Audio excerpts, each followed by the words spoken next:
Welcome back to the UK. It's a wee while since you've been over. Scotland, Glasgow, memories, anything pops into your head? A few fights in the crowd I always remember when I remember the Scotland shows. We really liked playing Scotland, liked playing Glasgow. Glasgow's a beautiful city.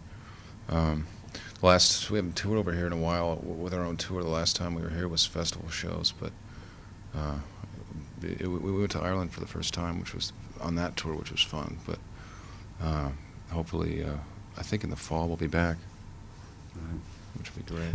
Of course, there was some tour dates cancelled a year or so back. Can you remember what that was all about? Yeah, it was the Super Unknown tour, and it was the first time we used to play like 7 days a week, on headlining tours, and we do like an hour and a half or an hour and 15 minutes, and we came out with Super Unknown, and we were still doing like 5 days a week or 6 days a week, and we were playing two-hour plus sets, and we didn't have any breaks, and the last tour we were going to do was here, and we got to the end of the U.S. tour, and we had like 4 days off. We were going to come over here, and my voice just basically crapped out.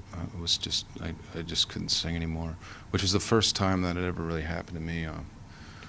Due to fatigue, like vocal fatigue. I've had to cancel before, but it was usually because I had strep throat or was sick or something. So that was pretty disappointing, and then kind of bad because we didn't come over, and then that was the end of our tour, and so then it wasn't for almost a year, I think, until we played again. So I was kind of down on myself about that. But the next tour after that was good. So. Super Unknown did what, about 5 million copies, which was easily your most successful album to date. Yeah. How much extra pressure has that put on you for writing for this new album? Well, the sales really has nothing to do with it. If we were a band where we signed a deal and we put out 2 or 3 records and the records weren't selling, we were a band, that's always been left alone entirely. And I guess looking at it realistically, if we hadn't started selling a lot of records, at some point somebody might say, well, this isn't working, and now, maybe we want to tell you what to do or how to change what you're doing to try to, sell records, because ultimately, no matter what, record companies' main objective is to sell records. And so that never happened to us because every record we put out did better than the last one. But I think in terms of pressure, that sort of actually alleviates a lot of the pressure in terms of worrying about somebody else having anything to say about what you do. The record company doesn't really understand how we do what we do, and they know better than to try to tell us, because they know we know more than anyone else how to make a Soundgarden record. So in that way, that there's less pressure. But as far as just looking at it musically and looking at it as an album, that I guess was very different than anything we had done. It was a big step for us to do some of that stuff stylistically. It was just different than I think the normal riff rock that people had expected from us. And every time we make an album, it's a challenge, and we feel pressure that we put on ourselves to, not necessarily to outdo an album or try to beat ourselves, but to try to make something that feels new and fresh and inspired, that we're into and that we're inspired by, because that's what it's about, really. I think if we couldn't get to that point of being inspired, every time we make an album, then it would be time to stop. So, the pressure comes from us.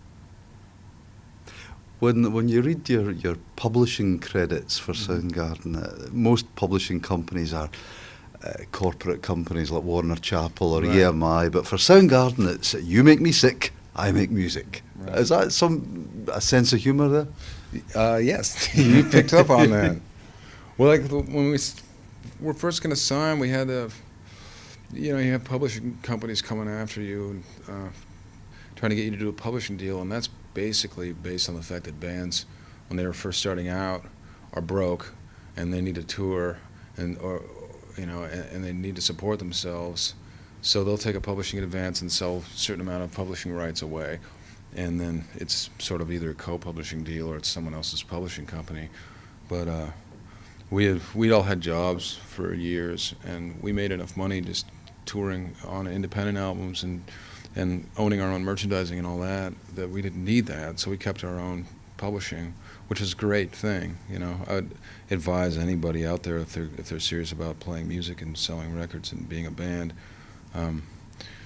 keep everything that you can. Keep ownership of everything that you can. And so once we knew we were going to own our own publishing companies, then you just get to name it. So it's just like naming a song to me. Something funny or creative or whatever. Kim's I like it. Kim's is In One Ear Out Your Mother Publishing. I think Kim and I got into a contest to try to come up with the most ridiculous publishing titles, but the part I like the best is like when people have done my songs, like Alice Cooper and other bands that have done one of my songs, they have to put that name on their record. So that's fun to read.